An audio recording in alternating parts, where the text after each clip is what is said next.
ሰላም ሰላም ሰላም ውድና የተከበራችሁ የኔ ቻናል ቤተሰቦች እንዴት ናችሁ? ደህና ናችሁ? እኔ ያለው እግዚአብሔር ይመስገን። ዛሬ በአዲስ ቪዲዮ በአዲስ መረጃ በትኩስ ነገር መጥቻለሁ ማለት ነው። በነገራችን ላይ ሰሞኑን ቲክቶክ ላይ ዞር ዞር እያልኩኝ እያየው ነበረ። በሶሻል ሚዲያ እንዳለ አሁን ላይ እየተለቀቁ ያሉ ቪዲዮዎች እንዳለ ስለ ኢክራም ነው ማለት ነው። ኢክራም ምን ሆና ነው? ምን እየደረሰባት ነው? ከሳሪስ ጋር ያገናኛት ነገር ምንድን ነው የሚለውን ነገር እንግዲህ ሀቡ ቤት ቀርባ እሷም ተናግራለች። እናም ደግሞ ማነው ተበዳዩ? በዛ ላይ ደግሞ ሳሪ ይሄን ያህል የኢክራምን ርዝቅ እንዴት ነው ልትወስድ የቻለችው የሚል ጥያቄ ህዝቡ ላይ ፈጥሮ ነበረ ማለት ነው። ነገር ግን ኢክራምን ትክክል አላደረገችም። ኢክራም እንግዲህ ኢትዮጵያ ከገባች ከራርማለች። በዛ ላይ ደግሞ ብዙ ችግሮችና ብዙ መከራዎች ደርሰውባታል። ለምን እንደደረሰባትም ደግሞ ብዙዎቻችሁ ታውቃላችሁ። ነገር ግን እሷን ስትሰድቧትና ስትዘልፏት በኮመንት እንኳን ሳይቀር እንግዲህ አጥባችሁ ስታሰጧት ነበረ፣ ገና ዱባይ እያለች ማለት ነው። አሁን ላይ ግን ተቆርቋሪ ነን እያላችሁ ሳሪን እየወቀጣችሁ ያላችሁ ብዙዎች አላችሁ ማለት ነው። በዚህ ልክ የጓደኝነትን ጥግ እያሳዩ ነበረ እነሱ ሁለታቸው ማለት ነው። ነገር ግን አሁን ላይ ክፍተት አግኝታችሁ በተለይ ከስተመሮች ማለት ነው እንዳለ የኢክሩ ቤተሰቦች የኢክሩ ወዳጅና እንዲሁም ደግሞ ተከታዮቿ ብዙ እያላችሁ ነው ያላችሁ ማለት ነው። ሳሪ መጥፎ ጓደኛ ናት፣ ምንም አላደረገችላት፣ ምንም አልረዳችም ብላችሁ የምታስቡና እንዲሁም ሳሪ ላይ እየወረዳችሁ ያላችሁ ብዙ ሰዎች አላችሁ። በዛም ልክ ደግሞ ኢክራም ላይም የወረዳችሁ እውነትም የዛች ሴት እንባ ደርሶብሽ ነው እንደዚህ እያደረገሽ ያለው፣ ይቅርታ ጠይቂያት፣ ከዛ በኋላ ነው ፈጣሪሽ የሚታረቅሽ እያላችሁ ብዙ ሀሳብ አስተያየት እየሰጣችኋት ነው ያላችሁት። በነገራችን ላይ የማንንም ኃጢአት ማንም አይጠየቅበትም። እሷ ናት የምትጠየቅበት። እያንዳንዷን ነገር ምን እንዳደረገች በኋላውን አታውቁም። በኋላው ምን ያህል እንደበደላት አታውቁም። ፈተናዎች ሲደራረቡ ባንዴ ነው። መከራና ችግር ሲመጣ ባንዴ ነው። እውነቴን ነው የምላችሁ። የሰው ልጅ ካልተቸገረ፣ ካልታመመ፣ ካላጣ ሶሻል ሚዲያ ላይ አይመጣም። ስለዚህ እሷ ከዚህ በፊት እርዳታ አድርገውላት ያ እርዳታ ያደረጉላት ነገር ደግሞ ከአንዴም ሁለቴ ነው። ያ ነገር ደግሞ አልበቃ ብሏታል። ታክማበታለች። የግል ሐኪም ቤት ነው ብላለች። እያንዳንዷን ነገር እሷም አቅርባለች። ነገር ግን አሁን ላይ ሶሻል ሚዲያ ላይ የኢትዮጵያ ሕዝብ እንዲቆጣ ያደረገው የሳሪና የእሷ ነው። የእሷ ግንኙነት ነው ማለት ነው። ብዙዎቹ ሳሪ መጥፎ ናት፣ ሳሪ የኢክራምን እድል ወስዳለች። ማንኛውም ሰው የማንንም እድል አይወስድም በነገራችን ላይ በጥንቋይ ሰው ያደርግብናል፣ ስለዚህ የኔን እድል በጥንቋይ አድርጋ ወስዳብኛል ብላለች ምናምን ብለው የሚያምኑ ሰዎች የምሬን ነው የምላችሁ ደካማ ጎን አለባቸው ብዬ ነው የማስበው። ምክንያቱም ሰይጣን እኛን እንዲያሸንፍ እጅ መስጠት የለብንም። ምክንያቱም ማንም ሰው መተት እንዲህ ያደርገኛል ብሎ ካመነበት ያደርግሻል፣ እናቴ ያደርጋቸዋል። ምክንያቱም በቃ መተት ቢደረግብኝ እኔ እሸነፋለሁ እንዲሆናለሁ። መተትን እኮ ወይ ደግሞ ሰይጣናዊ ስራን በጸሎትና በድዋ ማሸነፍ እንችላለን በነገራችን ላይ ማለት ነው። ስለዚህ የሰው ልጅ እውነት ነው ለሰው ልጅ ተኝቶ አያውቅም። ምክንያቱም ሰው ሲያልፍለት ብዙ ጊዜ አንወድም ማለት ነው። እኛ አበሾች ስንባል እርስ በራሳችን የሆነ ምቀኛሞች ነን ማለት ነው። እና ለአንዱ አንዱ ሲያልፍለት አይወድም።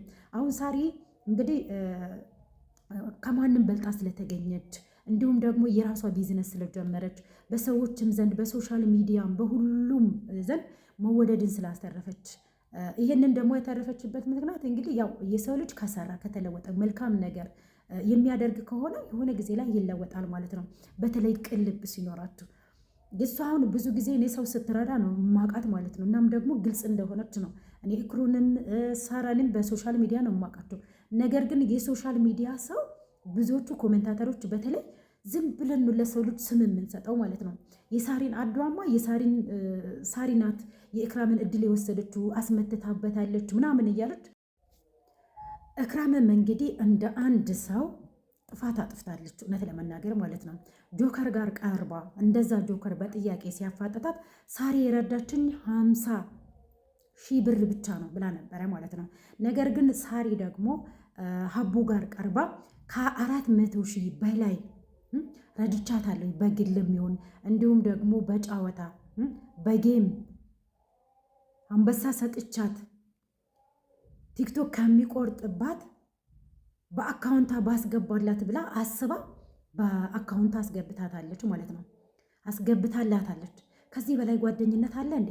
በምትችለው ያህል እንደ ማንኛውም ሰው ሰብአዊነት እንደሚሰማው ሰው አስገብታላታለች፣ ረድታታለች። የረዳ ሰው ደግሞ አያወራም። እሷም አላወራችም ይሄን ረድቻታለሁ ብላ ሌላውን ድብቅብቅ አድርጋ በግሩፕ ሆኖ የሰበሰቡላትን ብቻ ነው ያኔ ስትናገር የነበረው ማለት ነው። ይህ ነው ጉለቷ።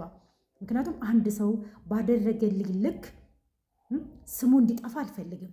ምክንያቱም አንድም ብር ሁለትም ብር ሌሎቹ ያላደረጉልኝን ያህል በጓደኝነትም በሌላም በኩል ያደረግልኝ ሰው ትልቅ ቦታ አለው የኔ ውስጥ ማለት ነው።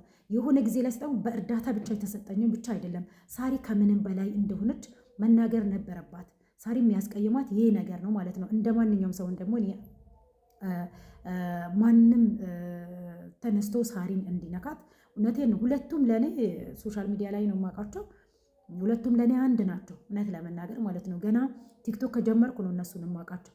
እንግዲህ ቲክቶክ ላይ ላይቭ ወጣ እኔ ሀብዬ ቲክቶክ ስጀምር ማቃቸው በራሴን የፈመስኩት ማቃት አንድ ሴት ብቻ ናት ብላለች ማለት ነው። ሳሪን ወደ ጎን ትታለች። ችግር የለው መጀመሪያ ላይ ያገኘችውን ሰው ነው ማመስገን ያለባት፣ አመስግናለች። ሌሎቹን ደግሞ እንግዲህ ገና ቀስ በቀስ ደግሞ ስራቸው ያወጣቸዋል ብላለች።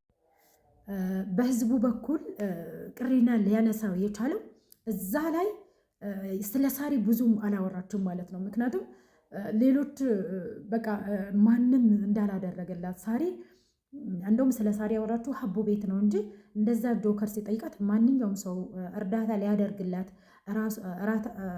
የራሷ ቤት ወይ ደግሞ ራሳቸው ቤት ሲጋብዟት እያንዳንዱን የሆነውን እያንዳንዱን ነገር ነው መናገር የነበረባት። ምክንያቱም ሳሪን ብትሆን በእርዳታ በኩል አትታማም። ነገር ግን እያንዳንዱን የምታስገባላትን የብር መጠን እንግዲህ ይዛለች ራሷ ማለት ነው ይዛለች። ያንን ነገር ደግሞ ለሀቡ ልካላታለች ማለት ነው። ስለዚህ ከ400 በላይ ለአንድ ጓደኛ በእርዳታም ይሁን በራሷን በኩል የረዳቻት አንድ ጊዜ ጠይቂያት 10 ሺህ ብላለች። 10 ሺህ አይደለም በአሁኑ ሰዓት ላይ 1 ሺህ የሚሰጣችሁ ጓደኛ አለ ወይ? የምሬን ነው የምላችሁ። አይደለም ከራሱ አውጥቶ ሊሰጣችሁ እናንተ ለሰው አድርጋችሁ ያንን ብር መልሱ ለማለት ደጅ ነው የምትጸኑት ማለት ነው። የምሬን ነው የምላችሁ። አንዳንድ ጊዜ በደካማ ጎናችን ገብተው የሚጠቀሙብን ሰዎች አሉ ማለት ነው። ስለዚህ በገዛ ፈቃዳ ስትቸገር ሄዳ ጠይቃ፣ ነገር ግን ባላት አቅም እየረዳቻት ነው። ምክንያቱም የሰው ልጅ እኮ ሲኖርና ሰው ሲረዳ የራሱንም ኑሮ እየኖረ ነው መሆን ያለበት። እሷም ትኖራለች፣ የራሷ ኑሮ አላት፣ ባለትዳር ናት፣ የቤተሰብ ኃላፊነት ሊኖርባት ይችላል። ከዚህ በፊት እንግዲህ ከማግባቷ በፊት ልጅ አላት። ማሰብ አለብን አንዳንዴ አንድ ሰው ላይ ከመውረዳችን በፊት አንድ ሰው ብቻ ስለ አንድ ሰው መረጃ ይዞ ስለወጣ ሌላኛው ሀቅ የለውም ማለት አይደለም። ምክንያቱም ከሳሪም ወገን ያለውን እንዲሁም ደግሞ ከኢክራምም ወገን ያለውን አንድ ላይ ስንሰማ ብቻ ነው መፍረድ የምንችለው። ለምንድን ነው አበሾች ለመፍረድ እንደዚህ የምንቸኩለው? እውነት ለመናገር ማለት ነው። አሁን ኮሜንታተሮች ሳሪ አስመትታበታለች፣ ከዚህም በፊትም እንደው አስመስላ ነበረ ስትቀርቧት የነበረው። ዛሬ ኢትዮጵያ ስትገባ ሳሪ እንዴት በዚህ ልክ በኢክራም ጨከነች እያላችሁ ብዙዎቹ ሳራ ላይ እየወረዳችሁ ነበረ። ከዛ ሀቡ ቤት እውነቱን ስትሰሙ ሁላችሁም አፋችሁን ነበር የያዛችሁት። ብዙዎቹ ደግሞ ለምንድን ነው ኢክራም በዚህ ልክ ሳራ ላይ ይህንን ነገር የፈጸመችው እያላት ነበረ ማለት ነው። አብዛኞቹ ደግሞ ያው ስለ ኢክራም 2 ቤት ብቻ እንድትረዳ እናደርጋለን፣ ስለዚህ ስሟን ብዙ ቦታ አታንሱት ብለው ነበረ ማለት ነው። እና አንዳንድ ጊዜ ለሰው ልጅ ስትሆኑ የምሬን ነው የምላችሁ በሆናችሁለት ልክ ላትመሰገኑ ትችላላችሁ።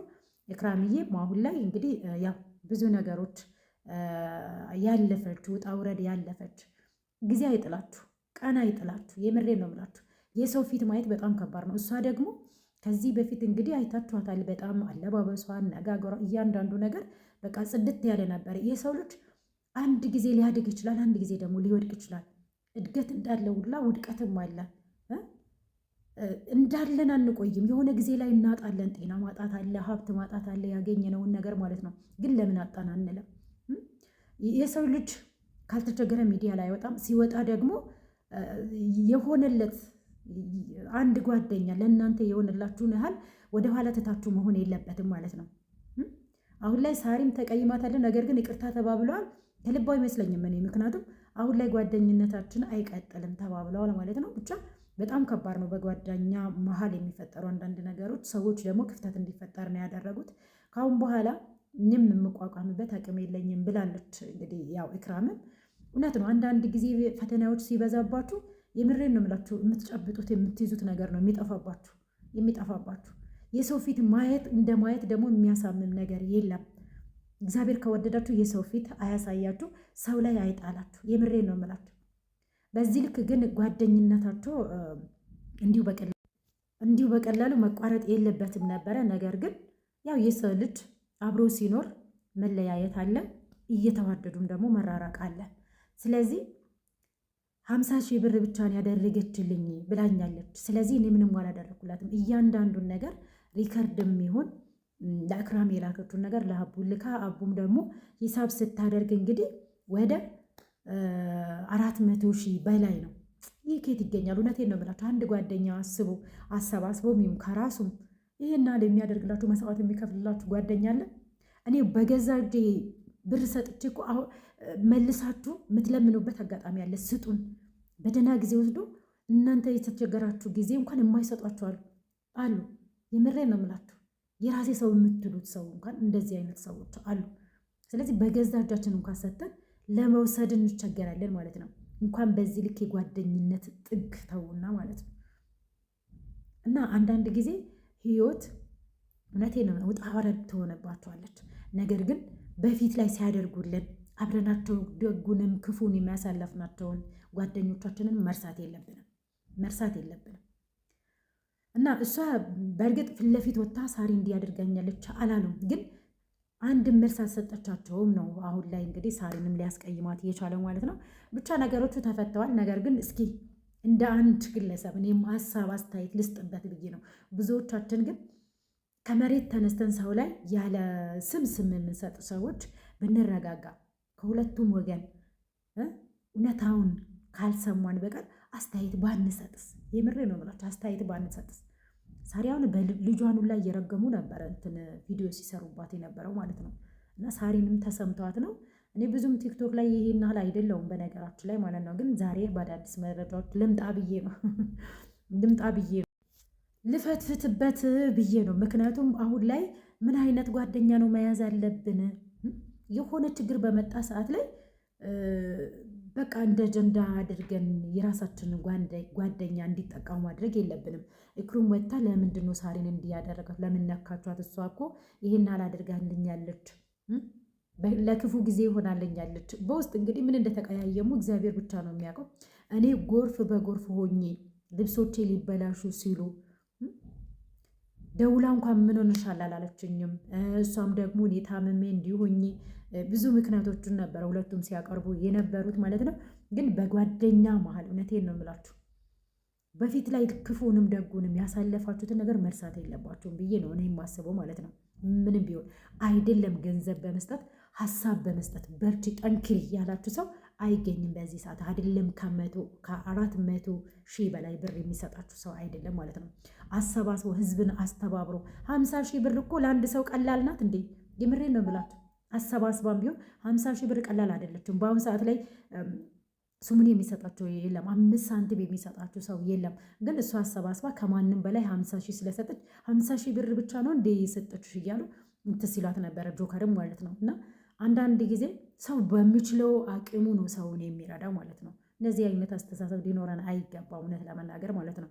እኔ 1 ብር የሰጠኝም 2 ብር የሰጠኝም በጎደለው የሞላልኝ ከ1000 በላይ እንደሰጠኝ ነው ማስበው። አይደለም በ50,000 በ400,000 400,000 እኮ ዛሬ ላይ እንዴት ይቀይራል? ብዙዎቹ እንደውም ክራም ላይም ሲወርዱ ነበረ። ስንቴ እርዳታ ወጣሽ? ለምንድን ነው ሰተሽ ራስሽን ያለወሽው? ሰው መርዳት እስካለበት ድረስ ረድተውሻል። እና ብቻ አይመማችሁ። የምሬን ነው የምላችሁ። ኢትዮጵያ ላይ ብር እንደ ቅጠል ስለሆነ ወደ ሁለተኛው ቪዲዮ ሳልፍ ማለት ነው። ለልጄ በወር 10,000 ብር ክፈል ተባልኩኝ ብሎ እንግዲህ ያው ክስ ያቀረበ ሰው ታውቃላችሁ ማለት ነው። የዲቦራ ባለቤት የነበረው እና ልጅ ደግሞ አብራቸው እንዳላቸው በዲኤንኤ ከዚህ በፊት ተመርምሮ ነበረ። ከዛ አባትነቱን እንግዲህ በገዛ ፈቃዱ ደስ ብሎ ተቀብሎ ነበረ ማለት ነው። አሁን ላይ ግን 10,000 እንድትከፍል ለልጅ እንድትሰጥ ተብዬ ተፈርዶብኛል፣ ይሄ መሆን የለበትም ብሏል ማለት ነው። በዚህ ሰዓት ላይ እውነቴን ነው የምላቸው እንደው የአባትነት ኃላፊነት አለ፣ የእናትነት ኃላፊነት አለ። ከትንሽነት ልጁ ትንሽ እንደሆነ ጀምራ እንግዲህ ዲቦራ ነበረ ስታሳድግ የነበረው ማለት ነው። በነገራችን ላይ በልጆቻቸው እዚህ ሶሻል ሚዲያ ላይ እየመጡ ብር የሚበሉበት መቼም ቢሆን ሶሻል ሚዲያ ከሰሩበት እንደሚከፍል እናውቃለን። ነገር ግን በየጊዜው በህፃኑ አጀንዳ መክፈት የለባቸውም ብዬ ነው የማስበው። ነገ ላይ በእናትና በአባቱ መሀል ምን አይነት ትምህርት እየወሰደ ነው የሚሄደው ይሄ ልጅ ማለት ነው። እንግዲህ አሁን ላይ ናቲ ነው ማነው አባቱ ራሱ ማለት ነው። እና በዚህ ልክ ለልጁ ካለው ያደርግለታል፣ ካሌለው ደግሞ ማንም አያስገድደውም አይደለ እንዴ? በወር ግን አሁን ሶሻል ሚዲያ ላይ ታዋቂ ሆኗል። በዛ ላይ ደግሞ ማስታወቂያዎችን ይሰራል። 10 ሺህ በወር እኮ ምንም የለችም። እውነት ነው። ምን ትገዛለች 10 ሺህ?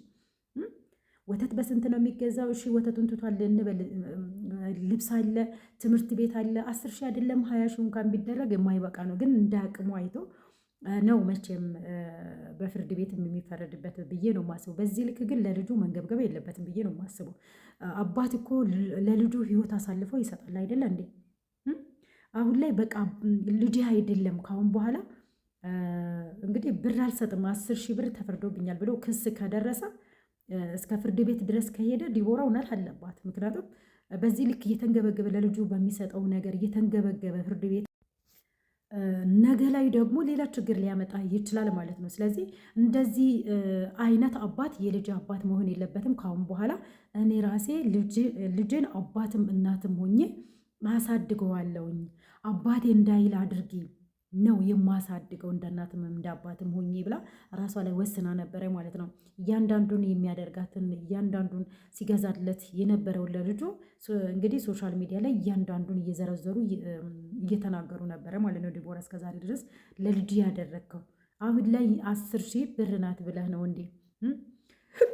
እሱም እውነት ተጨመላለቀ፣ እውነት ለመናገር ማለት ነው። እውነት ለመናገር ምክንያቱም እውነት ነው ልጅ የአባትና የእናትን ፍቅር እያየ ቢያድግ ደስ ይላል። ከዚህ በፊት እንግዲህ እየተሸከመ እያሳደገ እየተንከባከበ ነበረ። አሁን ላይ ለምን 10 ሺህ ብር 10 ሺህ አይደለም ስንት ሺህ ቢፈረድ ምን ችግር አለው? ለልጅ አይደለ እንደ የምትሆነው? ለልጅ ካልሆንክ ለማን ልትሆን ነው የምትኖረው? እኮ ለልጅ ብለህ ነው አይደለ እንዴ?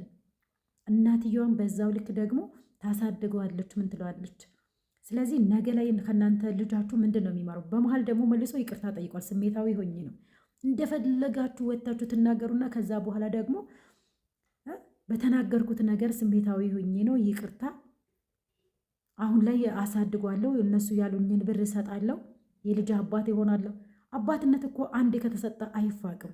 ምንድን ነው 10 አባቱ ሆናለሁ አባቱ ሞቷል ብለሽ ተናገሪ። እኔም ልጅህ እንደሆነ አምኜ አልቀበልም። ካሁን በኋላ አላቆም ናቲ የሚባል ልጅ እያልክ ነበረ። ልጁ ነው ግን አባቱ ነው ናቲ ብቻ አላጣራውኝም። ለዚህ ይቅርታ ማለት ነው ቤተሰቦች። ግን ዲቦራ እውነት አለባት ማለት ነው። እያንዳንዷ እናትነትን አየዋት እሷ ውስጥ ማለት ነው። ምክንያቱም ለመውለድማ በትምትል ይወልዳሉ እኮ እውነት ለመናገር ማሳደግ ነው። ልጅ ደግሞ ማሳደግን ይፈልጋል ማለት ነው። ጥበበኞች ናቸው። ቪዲዮ ለልጄ ይቀመጥልኝ። ባለፈው በንዴት በእልህ የተናገርኩት ንግግር ነገ እንደምታየው አውቃለሁኝ። ተሳስቻለሁ፣ አጥፍቻለሁ፣ ልክ ያልሆነ ንግግር ተናግሬያለሁ። እኔ አባትህ በህይወት እስካለው ድረስ ትላንት የተናገርኩትን ንግግር እንድትረሳው አድርጌ አሳድጋለሁ። አባትህ አለውልህ። ምንም ነገር ቢፈጠር ሌባም ብሆን ጅልም ብሆን ሀብታምም ብሆን ድሃም ብሆን ላንተ እኔ አባትህ አለውልህ። አልተውህም፣ መቼም አልተውህም። የአሁኑ ልጆች በጥበብ ይዘናቸው ካላሳደግናቸው እንግዲህ የአባትነትን ስትግድ የነበረውን ቪዲዮ መቼም ልጅ ካደገ በኋላ ማየቱ አይቀርም። ሶሻል ሚዲያ የያዘ ነገር ደግሞ መቼም ቢሆን ሊጠፋ አይችልም። ስለዚህ ለእያንዳንዱ የምንናገራት ነገሮች ጥንቃቄ ልናደርግ ይገባል። ነገ ላይ ልጆች የሚልሉኝ ይችላሉ። በዚህ ልክ ልጁ አያስፈልገኝም፣ ለወደፊት ለመወልዳቸው ልጆች እንኳን አልናገርም፣ እንድቀላቀልም አልፈልግም ብለክ ስትናገር ነበር። ዛሬ ላይ ደግሞ እንደዛ ስትናገሩ የነበራችሁ ሰዎች አሁን ላይ ደግሞ እሱ ይቅርታ ጠይቆ ምን ብሎ እናቴን ነው የምላቸው። አባትነት በዚህ ልክ ኧረ በጣም ነው የሚያስጠላ እውነት ለመናገር ማለት ነው። እኔ ራሴ ወክዬ ነው የማወራው በነገራችን ላይ። ስለዚህ እንደዚህ መሆን የለበትም። ለልጄ ሲባል ህይወቴን እናት እኮ ለልጇ ስትል ህይወቷን አሳልፋ ነው የምትሰጠው። አባቶችም አሉ ለልጃቸው ሲሉ ብዙ መከራና ስቃይን አልፎ የሚያሳድጉ ማለት ነው። ያለ እናት እንደ አባት እንደ እናት ሆነው ስንት አባቶች አሉ። ልክ እንደዚህኛው ልጅ አይደለም ማለት ነው። ብዙዎቹ እንደውም ወርደውበታል። አንዳንዶቹ ደግሞ አይዞ ወንድሜ እያሉት ነው ማለት ነው። 10 ሺህ በአሁን ሰዓት ላይ እስኪ እናንተ ለአንድ ሰው እንኳን አትበቃም እኮ አይደለም። የልጅ ልብስ፣ ጫማ ምን አይቀርም። የአሁኖቹ ልጆች ፍላጎት ደግሞ ታውቃላችሁ፣ ሁሉን ነገር እንዲሟላላቸው ይፈልጋሉ ማለት ነው። የግል ትምህርት ቤት በአሁኑ ሰዓት ላይ ስንት ነው? ቀለብ አለ፣ ስንት ነገር አለ ማለት ነው። ስለዚህ እየመጣችሁ በሶሻል ሚዲያ በልጆቻችሁ የምታገኙ ሳንቲም የምሬ ነው የምላችሁ ህይወታችሁን አይለውጥም። አሁን ላይ ፌመስ ናችሁ፣ ማስታወቂያ ትሰራላችሁ፣ ከሚሊዮን በላይ ነው የምታገኙት። ምን ነው እኛ እናቅም እንደ የሶሻል ሚዲያ ሰዎች እኮ ነው ባናገኙ እንኳን በዩቱብ የሚከፈለንን እኛ ራሱ እናውቃለን ማለት ነው። ስለዚህ በዚህ ልክ ለልጁ መንገብገብ የለብህም። ህይወትንም እንኳን አሳልፈ የምትሰጥ አይነት ሰዎች ስለሆናችሁ ማለት ነው። እና ደግሞ እኔ ደስ ያለኝ ነገር ቢኖር አንድ ይሄኛው ልጅ የሰጠው አስተያየት ማለት በጣም የሚወደድ ነው። በነገራችን ላይ በቀጥታ ከዚህ ቆሻሻ ማልቆጥሬ ወንድ ለኔ አንተ ለልጅ ብር መስጣት የምትንገበገብ ወንድ ፍርድ ቤት የምትሄድ ሚዲያ ላይ ወጥተህ ስለ ቤተሰብ ስለ ልጅ የምታወራ እሷን በስምንት ቀን አወጣኋት ላይ የምታወራ አንተ ወንድ አይደለም ለኔ። አንተ ከሴቶች ሴት ነህ። ሴትም ጀግኖች አሉ ባይዘ አንተ አህያ ታውቃለህ። አህያ የተገረፈ ዝም የሚለው እሱ ነው የምትሆን አንተ። አዳምጠኝ ሰውዬ፣ እየረገጥከኝ እኮ ነው እከካም ጀዝባ። እኔን እኮ እየረገጥከኝ ነው እኮ እንዴ ያማል እንደ እኔን አሁን እኔ እያወራሁት ስለ ወንድ ልጅ ባህሪ ነው። አውራ ያልከኝም ስለ ወንድ ልጅ ባህሪ ነው አይደል? አንተ በስታወራ ሰውዬ ስለ ወንድ ልጅ ሚት ነው ማድረግ። አዳምጠኝ። ስለ ወንድ ልጅ ባህሪ አውራ ካልከኝ ስለ ወንድ ልጅ አወራለሁ። ደግሞ ወንድ ልጅ መተህ ሴት ነው ምናምን እያልክ የሴት ልጅ ክብር አታወርደው። ሴት ልጅ ክብር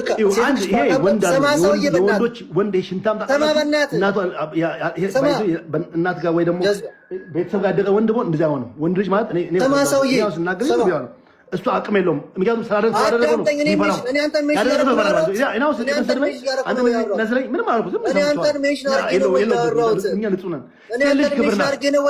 ልጅ ያላመንክ ሰው አንተ አሁን ሰዎች አንተ አሁን ልጅ የምትክድ ሰው ለልጅ ገንዘብ ፍርድ ቤት የምትከራከር ሰው አንተ ሰው ነህ። ሰው ነህ አንተ ለኔ ሰው ነህ አንተ ለልጅ ተብሎ አልቆርጥም አንተ ለኔ ሰው አይደለም እና እውነቱን ልጁ የረገጠው ማለት ነው። እየረገጥከኝ ነው እያለው ደግሞ እና በጣም ከፍቶ የነበረ ፍርድ ቤት በወሰነብኝ ውሳኔ ከፋኝ። ለምን ይከፋል አባቴ? ከዚህ በላይ ልታወጣ ይገባል እኮ ለልጁ ማለት ነው። ህይወትን እንኳን አሳልፈ የምትሰጥ ነው። ከአሁኗ ምስቴ ጋር እንዲቀራረብ አልፈልግም። ከአሁኗ ምስቴ ከወለድኩ ልጆች ጋር እንዲቀራረብ አልፈልግም። ናቴ የሚባል ልጅ የለኝም። በዚህ ልክ ክደት ፈጽመ አሁን ደግሞ ይቅርታ ይሄ ልጅ ካደገ በኋላ አባትነት ራሱ ይክደዋል። አባቴ አይደለህም ማለት እንደዚህ አይነት አባት የለኝም ሊልክ ይችላል ማለት ነው። ስለዚህ ይሄ ልጅ ገና ህፃን ነው፣ ገና ታዳጊ ነው። ከእናንተ ምንድን ነው የሚማረው? በየጊዜው ቢዝነስ ባጣችሁ ሰዓት ላይ መታችሁ ልጃችሁን አጀንዳ አድርጋችሁ ለሁለት የምታወሩት ማለት ነው። ሴት ልጅ ናት። ሴት ልጅ ምንም ብትሆን መከራንም ችግርንም ተቋቁማ ልጇን ልታሳድግ ትችላለች። ምክንያቱም ብላ ወልዳለች። 9 ወር በሆዷ ተሸክማለች። አንተ አስረገዝካት እንጂ አልተሸከምክ።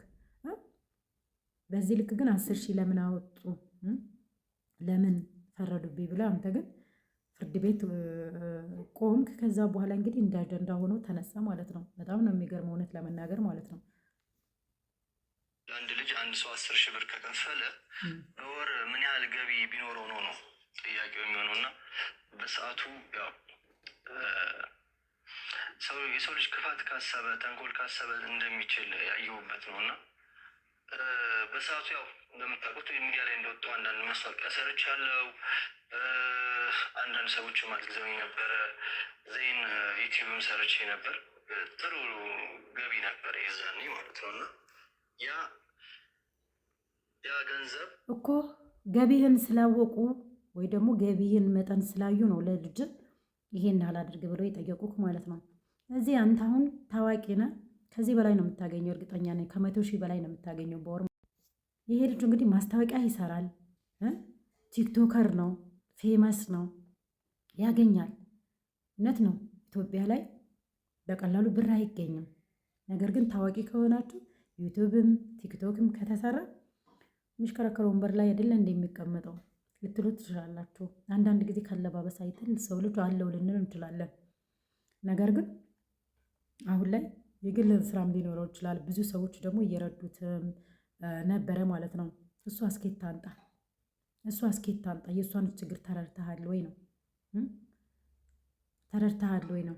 እንደው በወር አይደለም በቀን 10 ሺህ ይከፈላል። እርግጠኛ አንድ ማስታወቂያ ከሰራ ከዛ በላይ ነው።